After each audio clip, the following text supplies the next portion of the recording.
स्वागत है मेरे YouTube चैनल पे। मैं हूं ए.के. कश्यप। आइए आज एक महत्वपूर्ण टॉपिक पे बात करेंगे। यूनिफाइड पेंशन स्कीम अक्टूबर मिड यानी ये अक्टूबर के दूसरे सप्ताह या तीसरे सप्ताह तक संभावित है कि इसका नोटिफिकेशन आ सकता है।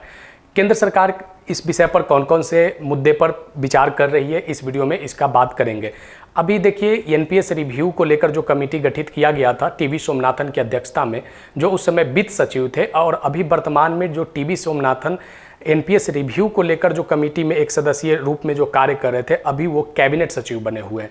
ऐसा एक इन्फॉर्मेशन निकल कर आ रहा है कि भारत सरकार जो यूनिफाइड पेंशन स्कीम है, ये इनके प्रमुख एजेंडों में से एक है। इसको लेकर विभाग के जो प्रधान हैं वे कंटिन्यू अलग अलग विभागों से इस पर राय मशविरा ले रहे हैं कि यूनिफाइड पेंशन स्कीम के नोटिफिकेशन में कहीं कोई तरीके का आने वाले समय में कोई कन्फ्यूज़न न खड़ा हो। इसके लिए सभी लोगों से राय विचार विमर्श लिया जा रहा है।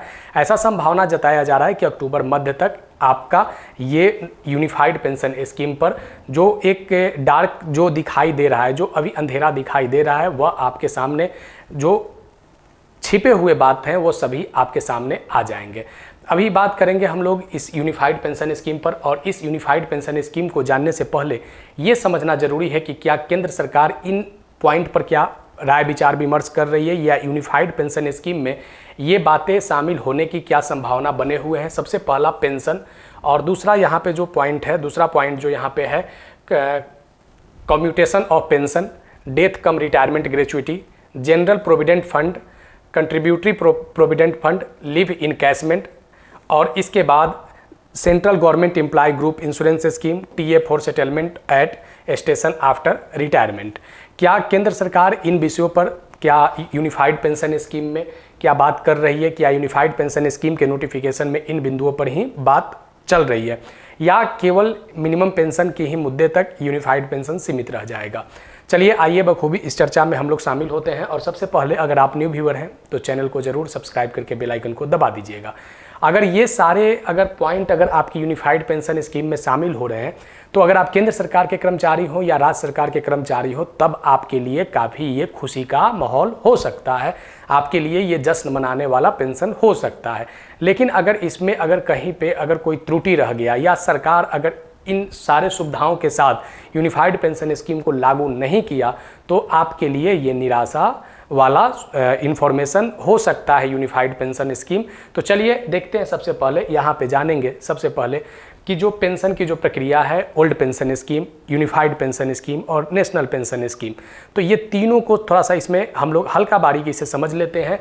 देखिए, ओल्ड पेंशन स्कीम में क्या था कि इसमें 10 वर्ष का न्यूनतम सेवा पेंशन प्राप्ति के लिए चाहिए। तो सबसे पहले यहाँ पे इसमें न्यूनतम पेंशन 9,000 और मैक्सिमम पेंशन 1,25,000 रुपया इसमें निर्धारित किया गया था। अब बात करते हैं कि यूपीएस यूनिफाइड पेंशन स्कीम में क्या पेंशन का रूपांतरण यानी कम्यूटेशन ऑफ पेंशन है, यानी क्या इस पर पेंशन, जिसे हम लोग आम भाषा में बोलते हैं पेंशन को बेच देना, तो क्या इसमें 40% पेंशन को बेचने का प्रावधान यूनिफाइड पेंशन स्कीम में आ रहा है।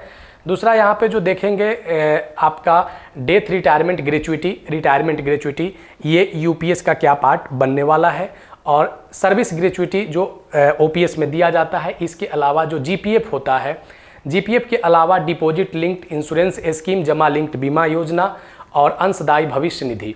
इसके अलावा इनकैशमेंट ऑफ लीव जो 300 दिनों का आपका अर्जित अवकाश होता है। तो क्या इन सभी बेनिफिट के साथ केंद्र सरकार ये व्यवस्था को लागू करने जा रही है।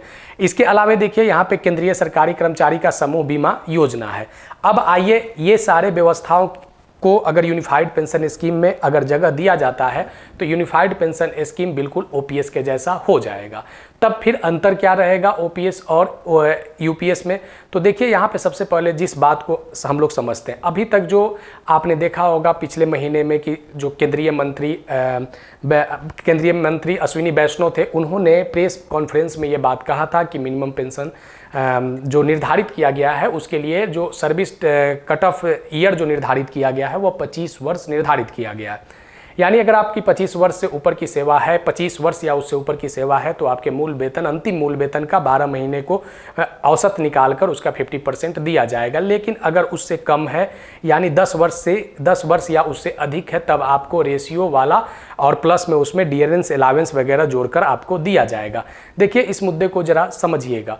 अगर यहाँ पे एक जो सर्विस लेंथ 10 वर्ष से लेकर 25 वर्ष तक जो आया, यानी अगर इसको अगर आपको कैलकुलेशन करना है, अगर आपने 17 साल 3 महीने अगर जॉब किया तो आप मानकर चलिए कि 17,300 रुपया आपका अभी के डेट में, मान के ऐसा चला जा सकता है, संभावित डाटा हम दे रहे हैं कि 17,300 और प्लस आपका अभी जो 53% डीए होने वाला है उस पर आप कैलकुलेट कर सकते हैं। अगर आपका अगर 19 वर्ष 7 महीना है तो 19,700 और प्लस जो डीए होगा वो आपको दिया जाएगा। मतलब एक इस तरीके का रेशियो यहाँ पे देखने को आपको मिल सकता है। अब यहाँ पे समझिएगा इस बात को कि जो यहाँ जो टीबी सोमनाथन की अध्यक्षता में जो कमेटी गठित किया गया था यूपीएस को लेकर, तो इसमें 10,000 रुपया पेंशन की बात यहाँ पे केंद्रीय मंत्री ने उस समय प्रेस कॉन्फ्रेंस में किया था, जो न्यूनतम निर्धारित जो किया गया था। लेकिन इसके अलावा बहुत से बातों में यहाँ पे हिडन पार्ट था जिस पर अभी हमने चर्चा किया। यहाँ पे आप जिसको हमने आम बोलचाल की भाषा में बोला कि 40% पेंशन बेस देना, यूपीएस में ये बातें नहीं किया गया। लिव इन कैशमेंट की भी बात यूपीएस में नहीं किया गया था। हाँ, ग्रेचुइटी वहाँ यूपीएस में ये बात बोला गया था कि ग्रेचुइटी और रिटायरमेंट बेनिफिट जो 6 महीने का, प्रत्येक 6 महीने पर का 10% उसमें ऐड करके रिटायरमेंट बेनिफिट दिया जाएगा। लेकिन उसके अलावे जो जीपीएफ हो या डेथ ग्रेचुइटी हो, या इसके अलावे जो अगर आप देख रहे हैं, इसके अलावे जो आप देख रहे हैं यहाँ पे कर्मचारी समूह बीमा योजना हो, इन सब बातों पर चर्चा यूनिफाइड पेंशन स्कीम के उस प्रेस कॉन्फ्रेंस या उसके बाद वाले न्यूज़ में नहीं हुआ था। नोटिफिकेशन अक्टूबर में अगर आता है तो ये सारे